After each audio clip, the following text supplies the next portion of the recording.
మా హస్బెండ్కి పోలీస్ వాళ్ళు మిడ్ నైట్ వచ్చి తీసుకువెళ్ళిండ్రు. అది పోలీసులు అది దౌర్జన్యం చేసిండ్రు.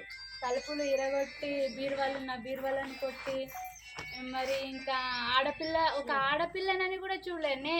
ఇంతెందుకు, నేనే ప్రెగ్నెన్సీ, నాకే చూడలేరు. వదిలేయండి సార్, ఎందుకు తీసుకువెళ్తుండ్రు, నేను ఒకదాన్నే ఉన్న, ఇంట్లో ఎవ్వరు లేరు, నాకు ఇబ్బంది అవుతుంది అని చెప్తే అయినా పట్టించుకోలేరు. మార్నింగ్ వరకు ఈడుస్తాం మీ ఆయనని చెప్పి నన్ను దొబ్బేసి తీసుకువెళ్ళిండ్రు. మరి కొంత ఆడపిల్లను పోలీసులు కొట్టిండ్రు. ఆడపిల్లలకు కొట్టే హక్కు పోలీసులను ఎవరు ఇచ్చిండ్రు? ప్రభుత్వం ఏమైనా ఇచ్చిందా? ప్రభుత్వం ఎవరికి మా పోలీసులకు ఇచ్చిందా హక్కు? మరీ దారుణంగా లైట్లు ఆఫ్ చేసి, ఆన్లైన్లు బంద్ చేసి, మిడ్ నైట్ వచ్చి అందుట్లో పోలీసులు తాగొచ్చిండ్రు. కొందరు ఆడపిల్లలకు మిస్బిహేవియర్ కూడా చేసిండ్రు. పోలీసులు మిస్బిహేవ్ చేయడం ఎందుకు?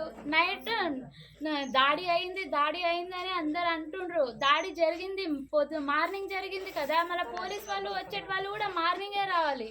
మీట్ లైట్లో 1:30కి వచ్చి అందరినీ గొడవ పడి ఎందుకు వచ్చి, మళ్ళీ హస్బెండ్ లేకపోతే అమ్మ హస్బెండ్ని ఏడికి పంపిండ్రు చెప్పండి అని కొడతారు. పైనుంచి కొడతారేంది, ఇక్కడ ఉంది మా అత్తమ్మని ఎందుకు కొట్టిండ్రు చూపించమంటే కూడా ఆ ప్రూఫ్ ఉంది నా దగ్గర చూపించడానికి.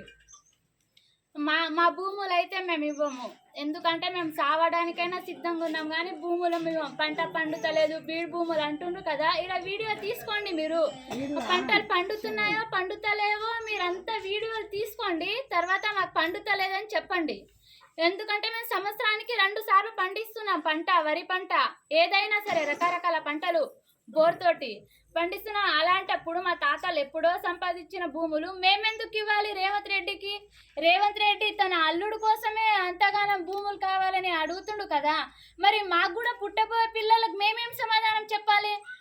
అమ్మ మా కొడుకు పుడితే కొడుకు ఉన్న భూములు మొత్తం రేవంత్ రెడ్డి తీసుకున్నాడు, మీకేం సంపాదించలేమని చెప్పాలా? మా తాత వాళ్ళు అలా చెప్పలేరు కదా. ఉన్న భూముల పైన మీరు దానిపైన బతకండి, మీరు పంటలు చేసి బతకండి, మీకు జాబ్లు రాకుంటే, మీకు ఏం చేయకుంటే మీ భూమి పైన బతకండి అని మాకు చెప్పిండ్రు కదా మా తాత వాళ్ళు. అలాగా మేము కూడా మా పుట్టబోయే పిల్లలకు చెప్పాలి కదా. మరి మా భూముల పైననే రేవంత్ రెడ్డికి అంతగానం కళ్ళెందుకుంది? ఏమన్నా మా భూముల బంగారం ఉందా చెప్పండి. మరి అదన్నా బంగారం ఉందా? ఏడన్నా బంగారం ఉందా? ఏమైనా ఉందని మా పంటలు మేము పండిస్తూ మా భూముల పైన మేమే బతుకుతున్నాం, ఎవరిపైన ఆధారపడి బతుకుతలేం. మేము పండించిన పంటలే ఈరోజు రేవంత్ రెడ్డి తింటుండు, వేరే వాళ్ళు ఎవ్వరు తింటారు? రైతులు పండించే పంటలే కదా మీరు తినేది. వేరే వాళ్ళు పండిస్తున్న పంటలు లేకపోతే రేవంత్ రెడ్డి పండిస్తుండే పంటలు, రేవంత్ రెడ్డి పండిస్తుండే అంటే మాకు పంపండి. మరి రేవంత్ రెడ్డికి మాకు ధాన్యాలు పంపండి అని చెప్పండి. మేమే కదా రైతులం పండించి ప్రభుత్వానికి ఇచ్చినప్పుడే కదా రేవంత్ రెడ్డి తింటుండు. అందుకని మేము అందరం సావడానికైనా సిద్ధంగా ఉన్నాం. కానీ మా భూమి అస్సలు ఒక్క జాన కాదు, అందులో సగం కూడా భూమి ఇవ్వడానికి మేము ముందుకు రాము. మాకెంత డబ్బులు ఇచ్చినా, మాకు ఎన్ని జాబులు ఇచ్చినా కూడా మేము మా భూములు ఇవ్వము. ఇప్పటి వరకు మేము సావడానికైనా సిద్ధంగా ఉన్నాం. మాకు అందరికీ చంపేయండి, ఎంతమంది రైతులం ఉన్నామో వాళ్ళందరికీ చంపేయండి, తర్వాత భూములు తీసుకో. రేవంత్ రెడ్డి ఏడున్నా కొడంగల్కి రావాలి, కొడంగల్కి వచ్చి మాతో రైతులందరితో మీటింగ్ చేయాలి. ఏడైనా ఉన్న మహారాష్ట్రలో ప్రచారం చేస్తూ మళ్ళీ ఏడైనా మీటింగ్లో పెడుతూ నేను భూములు తీసుకుంటా అని వార్నింగ్ ఇస్తుండు.